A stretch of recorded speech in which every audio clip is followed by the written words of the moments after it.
डर की diary channel में आपका स्वागत है। चलिए शुरू करते हैं वीडियो को। पहाड़ों की छाया में बसा गांव कभी शांत हुआ करता था, लेकिन हाल ही में एक भयावह अफवाह ने गांव वालों को दहला दिया है। गांव के बुजुर्ग मुंजिया की बातें करते हैं, एक आत्मा जो पेड़ों में रहती है और गांव वालों को डराती है। कुछ का कहना है कि यह एक क्रोधित देवता है, वहीं अन्य का मानना है कि यह किसी की हत्या का बदला लेने वाली आत्मा है। एक रात एक युवक रमेश जंगल से लकड़ी काटकर लौट रहा था। हवा में एक अजीब सी सरसराहट हुई और उसने मुंजिया फुसफुसाते हुए सुना। आतंकित होकर मोहन ने भागना शुरू कर दिया, लेकिन अदृश्य हाथों ने उसे जकड़ लिया। जब तक सहायता के लिए पुकार कर पाता, तब तक जंगल में एक खौफनाक सन्नाटा छा गया। अगले दिन रमेश को बेहोश पाया गया।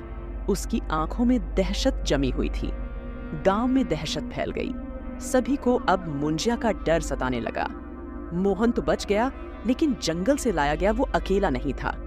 उसके साथ एक अदृश्य भय, एक सन्नाटा रह गया। गांव में बीमारियां फैलने लगीं, फसलें मुरझाने लगीं। कुछ का कहना था कि मुंजिया का कोप बढ़ गया है। गांव के मुखिया ने पुजारी को बुलाया। पुजारी ने जंगल में गहरे प्रवेश किया और लौटकर कहा, मुंजिया कोई आत्मा नहीं, बल्कि एक बीमारी है, एक दुर्लभ जंगली फफूंद जो पेड़ों से फैलता है। ये बीमारी दिमाग को प्रभावित करती है, भ्रम पैदा करती है और अंततः मौत का कारण बनती है। गांव वालों ने राहत की सांस ली। जंगल को आग लगा दी गई। फफूंद साफ हो गया। गांव धीरे धीरे स्वस्थ होने लगा। लेकिन कुछ रातों बाद जब रमेश अकेला सो रहा था, उसने फिर सुना, मुंजिया। इस बार आवाज उसके कमरे के अंदर से आई थी। रमेश की रूह कांप गई। उसने धीरे से उठकर कमरे का निरीक्षण किया। सब कुछ वैसा ही था, फिर भी उस भयावह फुसफुसाहट ने कमरे को भर दिया। अचानक अलमारी के पीछे से एक धुंधली सी आकृति निकली। रमेश चीखने के लिए मुंह खोल ही नहीं पाया।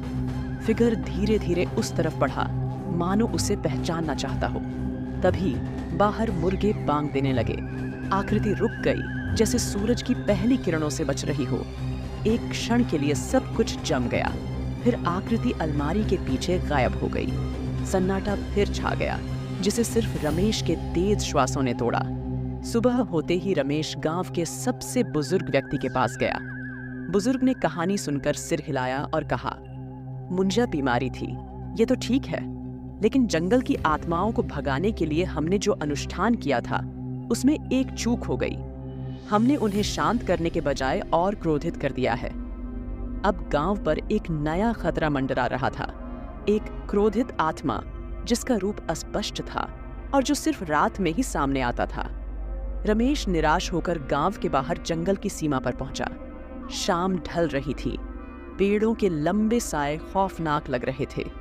तभी उसे याद आया, बुजुर्ग ने जंगल की आत्माओं को शांत करने की बात कही थी।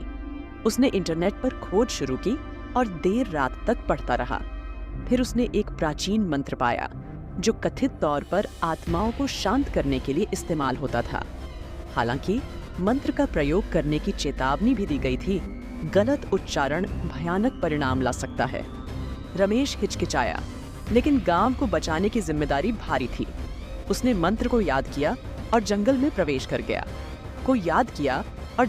प्रवेश कर गया। पेड़ों के बीच का वातावरण घना हो गया। हर आहट डरावनी लग रही थी। रमेश ने हिम्मत जुटाकर मंत्र का उच्चारण किया।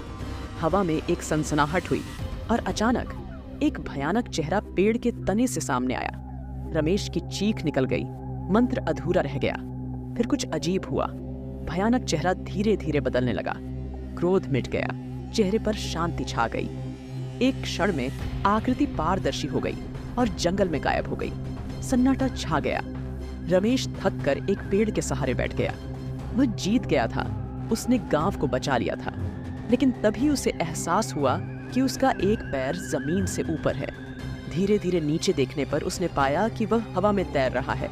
वही पारदर्शी आकृति उसे जंगल की गहराई में ले जा रही है। मोहन की चीख जंगल में गुम हो गई।